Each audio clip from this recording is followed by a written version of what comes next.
Alam niyo po, I'm happy to be here. Nagkakasiyahan po tayo sa kaarawan ni Tatay Digong. Samahan niyo ko sa isang birthday greetings. Happy birthday!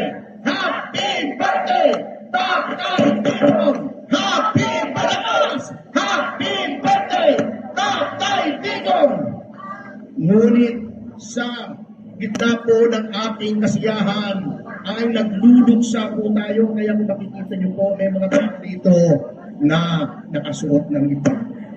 Nagluluksa tayo sapagkat kinindak, kinulong ang ating mahal na Tatay Digong. Anong kasalanan niya? Inutos niya ang mga adik sa Pilipinas. Binaba niya ang kriminalidad. Nilabanan niya ang korupsyon. Siya ang nakakulong. Yung mga tumanggap ng mali-maleta, yung mga nagpayaman, sila ngayon ang namamayagpag. Kaya't magluksa rin po tayo, hindi lamang para kay Tatay Digong, ngunit para sa ating bayang inaapi. Bakit? Dahil ang rule of law po ay naghihingalo na. Yung Blue Ribbon Committee na dapat siyang nag-iimbestiga ng anomalya, nung palapit na sa pintuan ng Malacanang ang investigasyon, pinalitan si Marcoleta, nilagay ang isang senador na walang bayad. Ayaw imbestigahan, puro cover up. Siya na ang nagiging defense lawyer.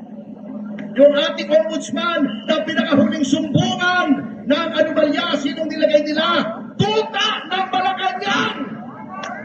Ipinilit! Pinraso! Kitang-kita!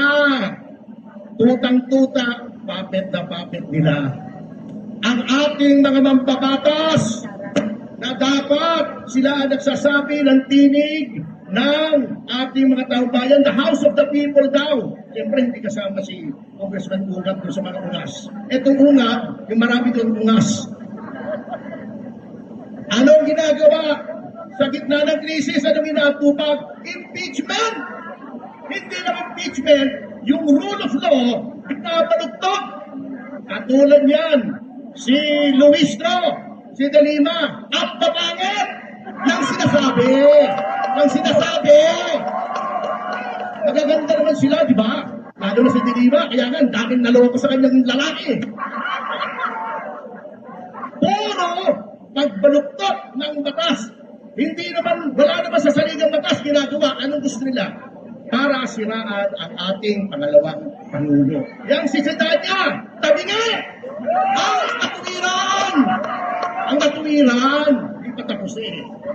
Kaya tayo po, huwag tayong matatakot, mga kasama.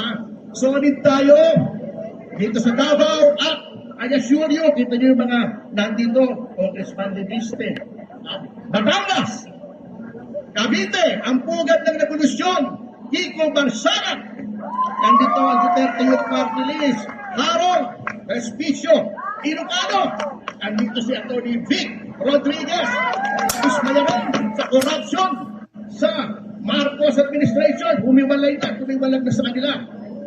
Tayo po ay solid at alam niyo po, sana lang, ito lang ang pagtatapos ko. Sana, alam niyo iba po sa ating mga kababayan, kaya hindi lang gugulo. Sila po ay may pinaghahawakan sila na sa 2028 ay magkakaroon na naman ng tunay na pagbabago. Pag tinanggal nila yan, pag dinisqualify nila ang pangalawang Pangulo para tumakbo ang Pangulo, maghahalong balat sa tinalupan sila ng pagbabago. Yan, inciting to sedition na naman ang kaso ko dyan. Kadagdag. At bilang panghuli po, mga kasama, huwag po tayong pabubulol. Nabutol na tayo doon kay Pangulong Marcos Jr. Nabutol na tayo kay Rizon Tiveros ng endorso ni Vice President Sara. May mga tao po dyan, nagpupunwagay, Duterte daw sila, tingnan yung history nila. Ano sinasabi nila noon laban kay Pangulong Duterte? Ano sinasabi nila laban kay VP Sara? Pinahirapan nila ang Duterte Youth Party List. Pagkatapos, magsisiksik dito, Duterte daw siya. Wow naman. Wala akong sinasabi, ha?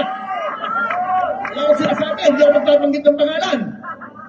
Pero, yun lamang po, magpakatatag tayo tayong susuko, huwag tayong kabubudol. Sa 2028, magsama tayo sa tagumpay. Ito po si Atty. Ferdy Topacio, matapang na tao. Walang kinakatakutan, asawa ko lamang.